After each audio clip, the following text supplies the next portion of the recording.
ناظرین، مولانا فضل الرحمان کا آزادی مارچ جیسے کہ 27 اکتوبر کو کراچی سے شروع ہوا اور آج 30 اکتوبر ہے، وہاں سے روانہ ہوتے ہوئے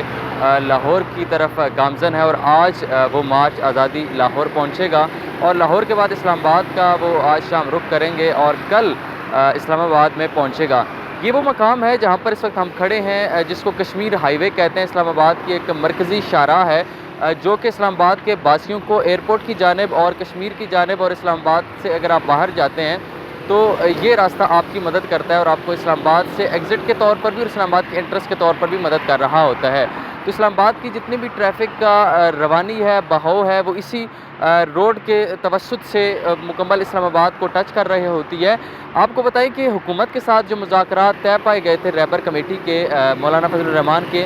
وہ یہی طے پایا گیا تھا کہ ہمارا اگر احتجاج اسلام آباد میں پہنچتا ہے تو وہ یہ مقام ہوگا کشمیر ہائی وے، یہاں پر آ کر ہم قیام کریں گے اور یہاں پر جلسہ ہوگا اور اس کے علاوہ کہیں آگے ریڈ زون کی طرف ہم موو نہیں کر سکیں گے۔ آپ کو بتائیں کہ کشمیر ہائی وے کے ساتھ ملحق ہے اتوار بازار اور اتوار بازار کے ساتھ ایک خالی میدان یہاں پر مختص کیا گیا ہے جہاں پر ان کی پارکنگ کے لیے انتظامات کیے گئے ہیں، جبکہ ڈی سی اسلام آباد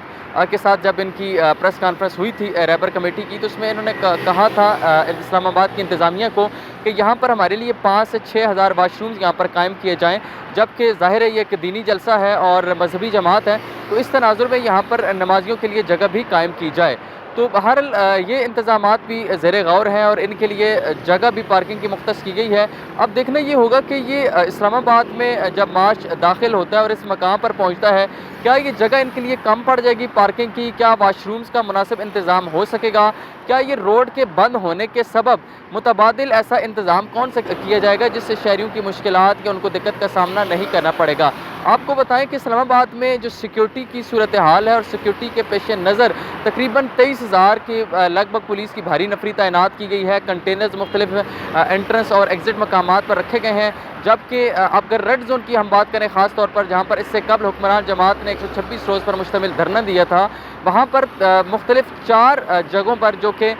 انٹرنس اور ایگزٹ مقام ہے وہاں پر کنٹینرز لگائے گئے ہیں، جبکہ 3 مقامات کو مکمل طور پر سیل بھی کیا جا چکا ہے۔ آپ دیکھ سکتے ہیں کہ میرے پس منظر میں کشمیر ہائی وے کے اوپر بھی کنٹینرز رکھے گئے ہیں، لیکن دیکھنا یہ ہوگا کہ یہ جب آزادی مارچ یہاں پر داخل ہوتا ہے تو اس کے پیش نظر شاید کنٹینرز لگا کے اس روڈ کو بھی دونوں اطراف سے بند کر دیا جائے۔ ایک وہ اس روڈ کا سرا ہے جو کہ کشمیر کی طرف داخل ہوتا ہے، جبکہ دوسرا سرا پشاور کی طرف یا ایئرپورٹ کی طرف جا ملتا ہے۔ آپ کو بتائیں کہ مولانا صاحب کے بڑے واضح ان کے تحفظات اور بڑے واضح ان کے مطالبات ہیں کہ حکمران جماعت عمران خان استعفیٰ دیں اور استعفیٰ کی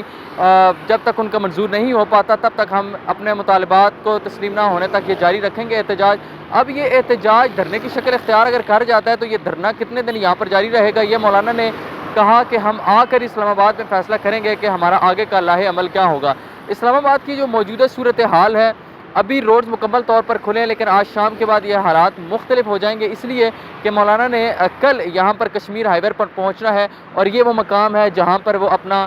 دھرنا دے سکیں گے۔ یہاں پر جیسے کہ خیبر پختونخوا سے بھی ان کے جو شامل ہونے والے شرکاء ہیں وہ ان کو یہاں پر جوائن کر سکیں گے۔ تو دیکھنا یہ ہوگا کہ کل کے بعد جب یہاں پر آزادی مارچ پہنچتا ہے تو لوگوں کی کتنی بڑی تعداد ہوگی اور اسلام آباد انتظامیہ اس سلسلے میں کیا اقدامات کرے گی،